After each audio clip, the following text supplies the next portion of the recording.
નમસ્કાર દર્શક મિત્રો, હું દીપિકા સિવ ચેનલમાં આપનું સ્વાગત કરું છું। એક નજર કરીએ આજના મુખ્ય સમાચાર પર।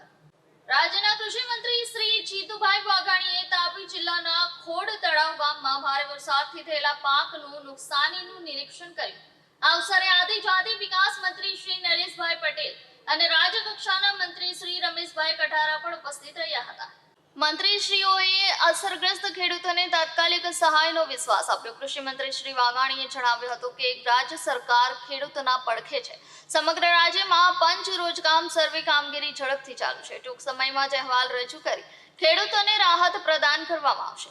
આદિજાતિ વિકાસ મંત્રી શ્રી પટેલે જણાવ્યું હતું કે જિલ્લા વહીવટી તંત્ર દ્વારા તાત્કાલિક સર્વેક્ષણ શરૂ કરવામાં આવ્યું છે અને દરેક પાત્ર ખેડૂતને સમયસર સહાય પહોંચશે। ખેડૂતોએ મંત્રીશ્રીઓના આ મુલાકાતનો આભાર વ્યક્ત કરતા કહ્યું હતું કે તેમના આગમનથી ત્વરિત સહાયનો વિશ્વાસ મળ્યો છે। આ કાર્યક્રમ દરમિયાન જિલ્લાના વરિષ્ઠ અધિકારીઓ તથા સ્થાનિક ગ્રામજનો ઉપસ્થિત રહ્યા હતા।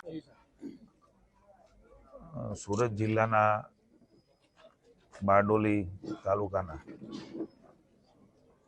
સમથાણ ગામે મારા સાથી કેબિનેટ મંત્રી ભાઈ શ્રી નરેશભાઈ પટેલ, મારા રાજ્ય કક્ષાના મંત્રી ભાઈ શ્રી રમેશભાઈ કઠારા અને આ વિસ્તારના લોકપ્રિય ધારાસભ્ય અમારા ખૂબ જૂના આગેવાન રાજ્યના નેતા ભાઈ શ્રી ઈશ્વરભાઈ, સૌ વહીવટી તંત્ર, અમારા ખેતીવાડીના અધિકારી, ગ્રામજનોને આજે આમ તો તાપી જઈને અમે આવ્યા છીએ।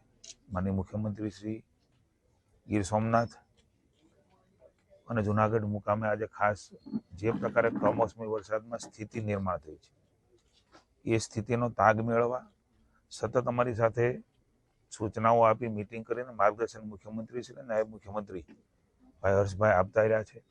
અમારો વિભાગ પણ આ સમયે સમગ્ર રાજ્યનું મંત્રીમંડળ અને ભાજપની સરકાર એ ખેડૂતોની બાજુમાં ઊભી છે। સમજીએ છીએ કે આ પ્રકારે ક્યારેય ન થયો હોય એ પ્રકારનો સતત કમોસમી વરસાદ, કોઈ એક દિવસ આવીને પછી 2 દિવસ પછી આવે એવું નહીં, પણ સતત 10-15 દિવસ આવે આવું કદાચ આજે અમે તાપીમાં અહીંયા પણ સરથાણમાં જાણ્યું છે કે લગભગ વરસાદ દાદા આવો ક્યારેય થયો નથી, કોઈને યાદ પણ નથી। એ પ્રકારની સ્થિતિ અને એની વ્યાપકતા, હજારો 15,000 ગામથી પણ વધારે એમની અસરો, આ સમગ્ર બાબતોને જોતા પંચરોજ કામ કરીને ખૂબ ઝડપથી અહેવાલ મોકલવાની સૂચના આપી છે। સુરત જિલ્લો કલેક્ટરશ્રીના નેતૃત્વના એમના માર્ગદર્શન નીચે તમામ પ્રકારના અહેવાલો આજે અમારા વિભાગને પહોંચી ગયા છે।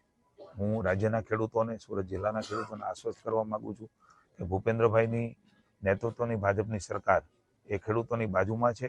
એને ખાસ કરીને મનોબળ ન તૂટે, મક્કમતાથી એ ઊભા રહે એના માટેના પ્રયાસો સૌએ સાથે મળીને કરવાના છે। માત્ર એક સરકાર નહીં, સૌનો અમે સહયોગ માગીએ છીએ કે જ્યારે માનસિક રીતે તૂટી જતો હોય છે ખેડૂત ત્યારે એને ઊભો કરવો અઘરો હોય છે।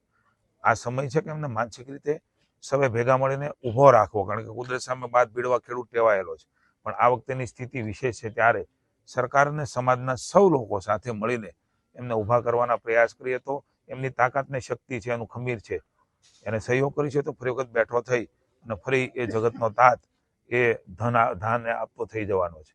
એટલે આ તકે હું સૌને વિશ્વાસ અપાવું છું કે રાજ્યની સરકાર ખૂબ ઝડપથી ખેડૂતોના હિતનો ન થયો હોય એવો નિર્ણય મુખ્યમંત્રી ભૂપેન્દ્રભાઈના માર્ગદર્શન નીચે થશે।